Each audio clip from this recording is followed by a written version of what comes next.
Buenas tardes, estimados oyentes. Seguimos con nuestra charla acostumbrada, ya que habíamos hablado desde el principio en los pliegues de mi memoria sobre Igueste de las Bandas del Sur. Pues vamos, para continuar nuestra charla, el otro día habíamos hablado de la mesa, cómo es que esta tierra de Igueste, que es la plataforma casi llana, dijéramos, en la parte alta, al ser del clero, como había comentado, pues en su día aquello fue un cortijo antes de ser comprada por los iguesteros. Allí pues dije que había habido 7 personas que trabajaban, tenían prácticamente una casa muy extensa, muy grande, hoy prácticamente casi está toda en ruinas, y en la parte sur quisiera enfatizar que todavía hoy se ve no la bodega en su extensión era la casa, que explicaré después, donde ellos tenían casa-bodega, porque es una casa muy larga en su extensión, muy larga. Pero dentro de lo que se entiende que había un lagar, y en esa lagar había unas tinas enormes, lo que era para recoger el mosto cuando se prensaba. Y eso está en la parte sur.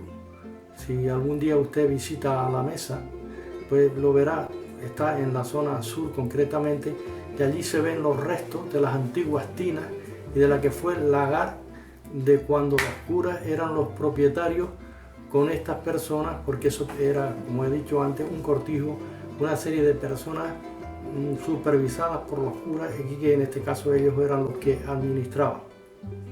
Estas personas allí pues tenían ganado, tenían sus corrales, tenían sus gallinas, tenían sus patos, tenían cochinos, y plantaban de todo tipo, no solamente eran viñas, sino también plantaban cereales en la extensa tierra que el clero, los dominicos, tenían allí. Los dominicos, como sigo comentando y he venido comentando, eran realmente los dueños y los propietarios, porque era Cabildo, después de la conquista, quien en este caso les dio todos esos terrenos, y anterior al Cabildo pues sabemos que el valle pues, se conocía como el Valle Sagrado. Pues claro, aunque se cambió de actividad, quizás de una cuestión pastoril e intensa, pues a lo mejor ahora ya se dedicaron más con la nueva cultura a plantar, cultivar tanto viñas como frutales, como cereales, etc. Ahora sí es cierto también que los curas, los dominicos, tenían otras propiedades, no solamente en la extensa mesa, porque después, como ya comenté el otro día, esto fue vendido, que lo explicaré, a los iguesteros que fueron propietarios y aún lo siguen siendo, a pesar que la mesa está desgraciadamente abandonada en su totalidad. Por eso es que la casa se ha venido abajo, que era la bodega o los compartimientos de bodegas, que fue después de los que compraron como propietarios, porque esa casa después ya cada uno tenía su pequeña parcela, dijéramos, ¿no? O incluso en cuanto a la casa se refiere, pues lo mismo. Pero sí quería ya, como he comentado, dejar claro que no era lagar de los curas no es la que está en la plaza de Ajoreña y que fue bajada desde arriba de 1980. No fue el lagar que trajo Pepe Núñez desde Vilaflor, que mandó al hijo para traer la madera y después hacer lagar. Bueno, pues dejando esto bastante claro, voy a pasar ahora a las otras propiedades que también estaban dentro del Valle Sagrado. Citaré concretamente de una finca muy famosa llamada Gomero. En Igueste, tanto una iguestera como un iguestero, cuando decimos las fincas de Gomero, sabemos dónde está ubicada. Está más allá, para el sur, de fuera de Añaco, lo que llamamos Añaco. Esta finca en su día tenía viñas, tenía frutales, había también una casa, posteriormente ya en ruinas. Para el año 1957 esa casa estaba en ruinas, estaba en la misma orilla del camino, cuando se iba para Puerto Escondido, para Mariquita o para Los Óiganos, estaba a la vista de todos. Y todo iguestero e iguestera que pasaba por allí sabía que aquella era la antigua casa de los curas. Estas propiedades pasaron compradas por el higuestero llamado don Domingo Pérez Chico, que fue alcalde de Candelaria. Este hombre le iba a ser como un pequeño terrateniente, dijéramos, en cuanto a propiedades se refiere, y fue el dueño de la totalidad de la finca de Gomero. La expresión Gomero probablemente le venga porque en su día, cuando los curas tenían esta propiedad, trabajaban gomeros. Todos sabemos que después de la conquista hubo gomeros, llamados gomeros mansos, que colaboraron con Alonso Fernández de Lugo mucho para la conquista, y después se quedaron trabajando en las tierras de las diferentes personas que en este caso cultivaban o eran los propietarios o dueños de esas propiedades. Así que de esos gomeros mansos probablemente estos descendientes descendían de ellos, y al haberse quedado aquí y al estar al cargo de esa finca, o en este caso sirviendo a los curas en tal finca, llevaba ese nombre Gomero. Gomero de Gomera, claro, de lo que vinieron de la Gomera. Esta finca, después de Domingo Pérez Chico, que fue alcalde de Candelaria, enfatizo, este hombre le vendió a don Enrique Quintero, el que llamaba Enrique Quintero, conocido por todos los higuesteros. Siempre se ha dicho que era el famoso, el médico, y la finca ha pasado a otros diferentes dueños. Sí es cierto que actualmente se sigue, nosotros por lo pronto como higuesteros e higuesteras, seguimos llamando la finca de Gomero. Esto detrás está Puerto Escondido, están los tomillos, están los óiganos, toda la añaco, etcétera, toda la orografía ahí de la tierra con diferentes topónimos para ubicarnos, pero para cualquier higuestero e higuestera no es difícil ubicarse.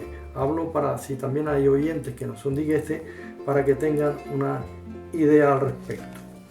Pues volviendo al tema de las propiedades del clero, sabemos que para los 1800 y algo, los higuesteros más pudientes, bien que emigraban a Cuba, traían algún dinero, etcétera, ahorraban y trabajaban mucho, fueron comprando las tierras al clero. Y esas tierras, porque que eran pertenecientes al Valle Sagrado, y fue que el clero las puso en estado de venta. Se empezó a vender. Ellos los vendían por censo, por remate, etcétera. Un censo, esto quiere decir que hacías una transacción comercial y dabas un determinado dinero, y después todos los años ibas pagando a una fecha determinada para ir liquidando lo que realmente habías comprado, porque estabas en deuda con ellos. Pues fue a partir de 1800 cuando los higuesteros más pudientes fueron comprando. Y claro, repito, al clero, porque del Valle Sagrado era del clero, porque ya lo he venido diciendo en otras charlas anteriores. Ahora, cuando más se compra fue a partir del año 1836. En el año 1836 vino la desamortización de Mendizábal, creo que ya lo he comentado. Esta desamortización solo afectó a los bienes del clero, a más nadie. Y repito que esas tierras se compraban por censo, remate, con facilidades de pago. Después, en el año 1855, vino otra desamortización, llamada la de Madoz. Esa desamortización fue porque Madoz era el famoso ministro que llevaba el apellido. Para salvar la economía estatal, pues hubo un acuerdo junto con las Cortes Constituyentes más la reina Isabel II, puso en estado de venta no solamente los pocos bienes del clero que quedaban, sino también puso en estado de venta todos los bienes que pertenecían a las órdenes sacerdotales de Santiago Apóstol y Calatrava, a las obras pías, cofradías de Jerusalén, o las obras comunes, etcétera, etcétera. Entonces todo pasó o se desamortizó,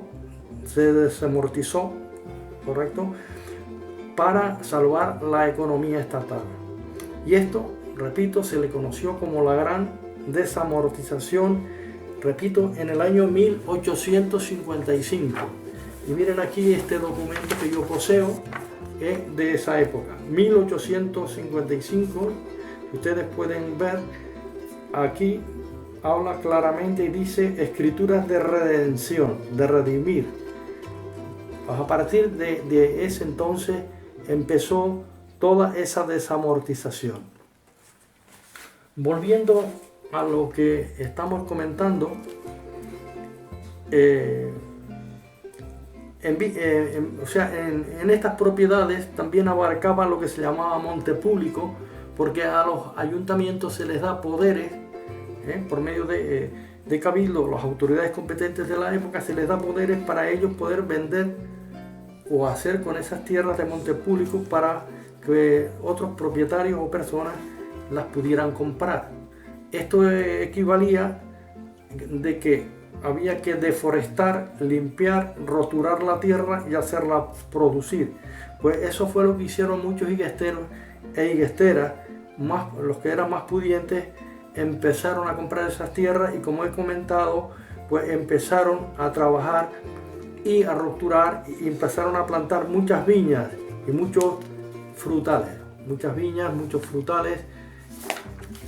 Ahora estas tierras se compraron, he comentado, con muchos sacrificios, y esto no era fácil. Por eso es que daban facilidades de pago, y algunas personas que tenían más dinero, pues lo que hacían era que en las subastas compraban, después revendían y así hacían su negocio. Pero claro, para eso eran aquellos que tuvieran dinero.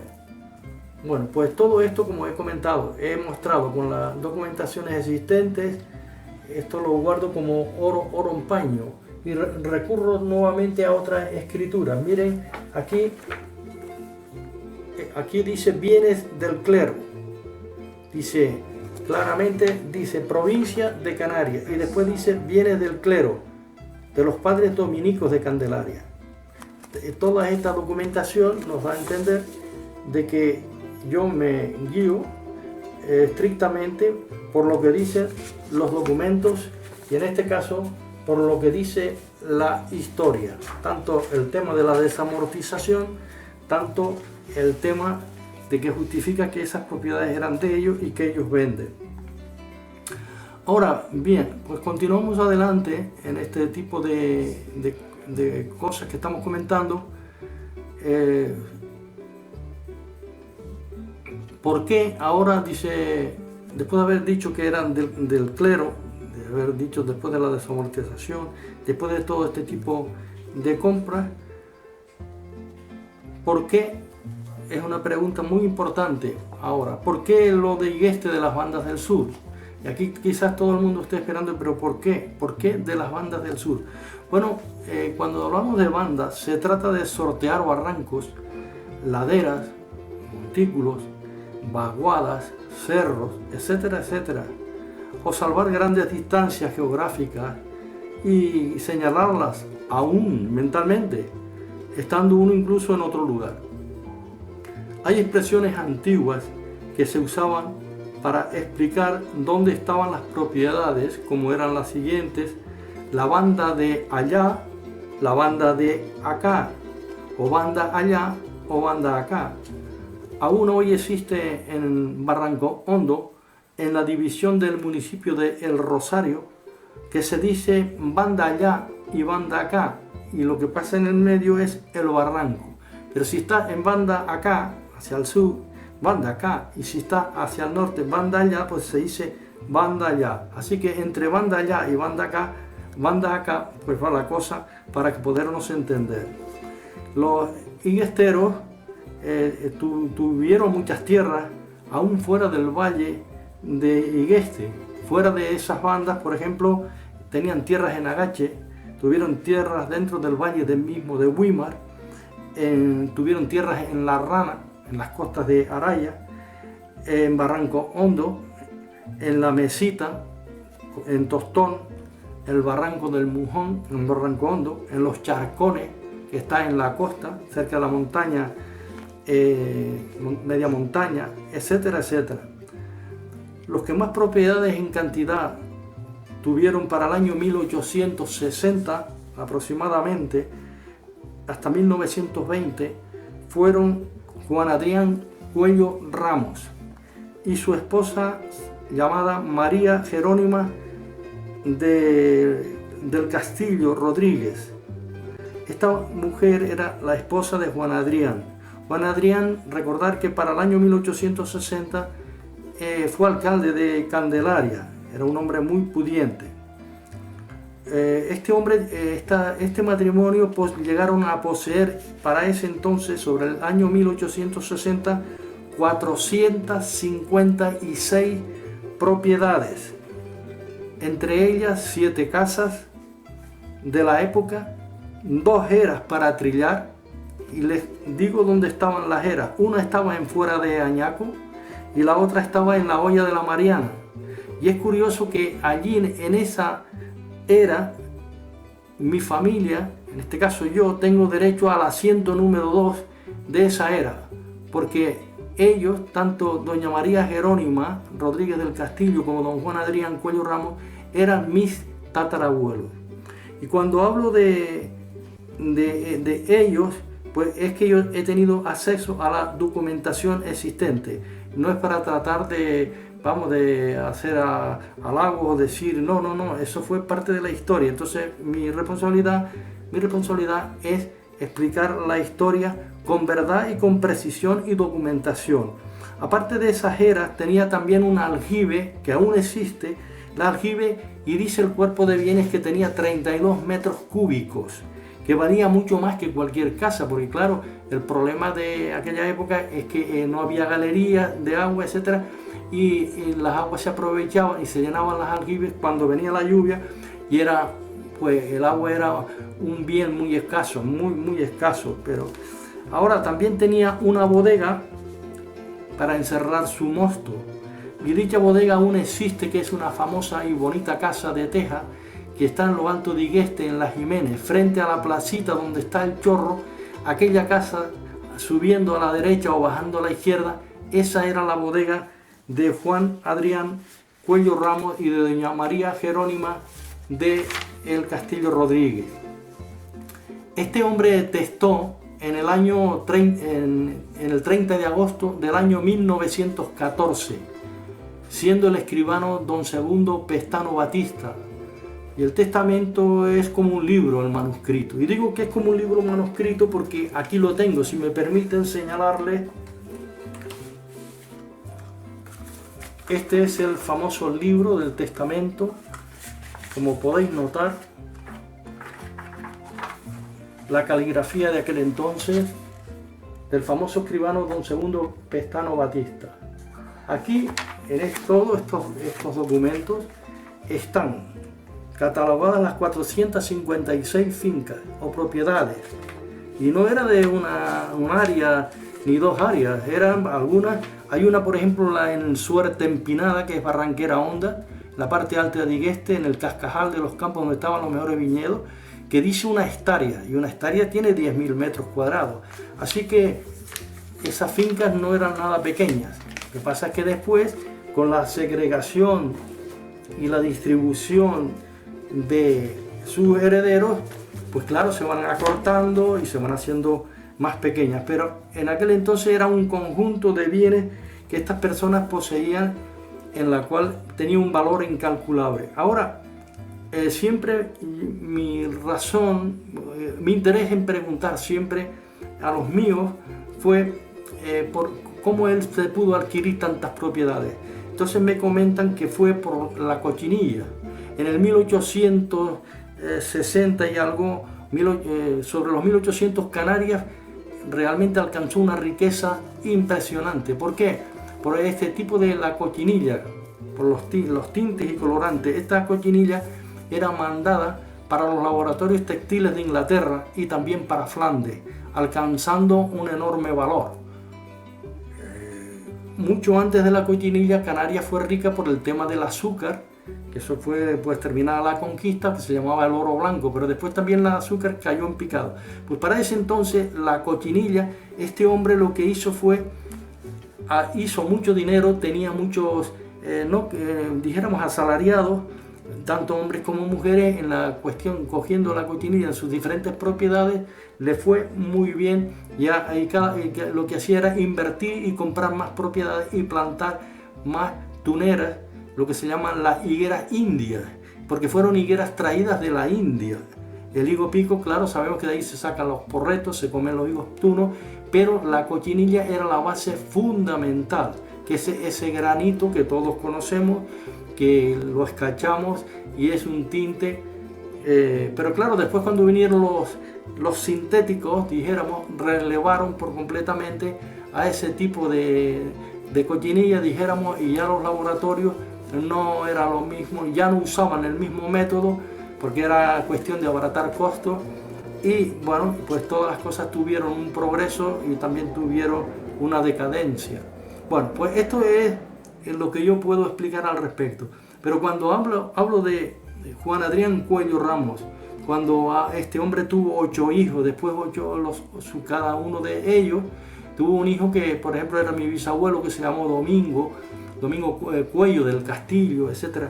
Y los diferentes hijos que tuvo Esteban, tuvo Santiago, tuvo a Humercida, tuvo a Emilia, tuvo a Rosa, tuvo a María, y así sucesivamente. Todas esas tierras se distribuyeron entre ellos y después en sus descendientes hasta el día de hoy. Pero para no dejarles tampoco, para no cortar, me gustaría decir que no solamente ellos fueron los ricachos de la época, sino también fueron dueños de muchas propiedades, los apellidos de los Rodríguez del Castillo, los Higueras, por el cura Simón Higuera, los Higuera Marrero, los familiares mencionados, fueron los Pestanos, también los Olivas, los Alonso de los Reyes y de los Núñez, los García, los Torres. Todas estas personas tuvieron enormes, grandes propiedades en el Valle Sagrado, pero todo esto fue a base de trabajar y laboriosidad continua. Bueno, pues lo que hizo que estas personas tuvieran este alto nivel económico en aquellos tiempos, repito, fue la producción de la cochinilla solicitada por los laboratorios textiles de Inglaterra y también en Flandes, como a su vez después también tenían mucho que ver los famosos vinos en este valle, porque en la cantidad de enormes de frutales, de almendros, de higuerales, de damasqueros, de albaricoqueros, castañeros, árboles frutales de todas clases, como eran perales, ciruelas. Y quiero enfatizar que cuando hablamos de damasco, si alguien no conoce, es un derivado del albaricoquero. Es una fruta más pequeña que el albaricoque, pero que en este caso es muy roja, amarilla, es preciosa. Claro, desgraciadamente con el tiempo algunos quedan todavía, yo poseo algunos y que precisamente la familia los hemos conservado y que eran propiedades de mi tatarabuelo, que aún siguen viviendo. Pues bien, en el futuro ya seguiremos hablando sobre este tema y vamos a ver por qué los de Igueste del Sur. Hemos hablado de lo de las bandas, de bandas de Igueste del Sur, y por qué lo de Igueste del Sur va a ser un tema muy importante, porque todos se preguntan ¿por qué Igueste del Sur? Y esto siempre ha fastidiado un poco a nuestros convecinos. No les gusta que digamos Igueste de las bandas del sur o Igueste del Sur. Y voy a explicar el por qué, porque tengo documentación fehacientemente hablando de por qué la historia registra todos estos datos, y no es que yo me lo haya inventado ni higuestero alguno, sino la historia es la que marca con precisión lo que dicen los pueblos. Pues nada, hasta otro día, queridos oyentes, hasta el futuro. Gracias.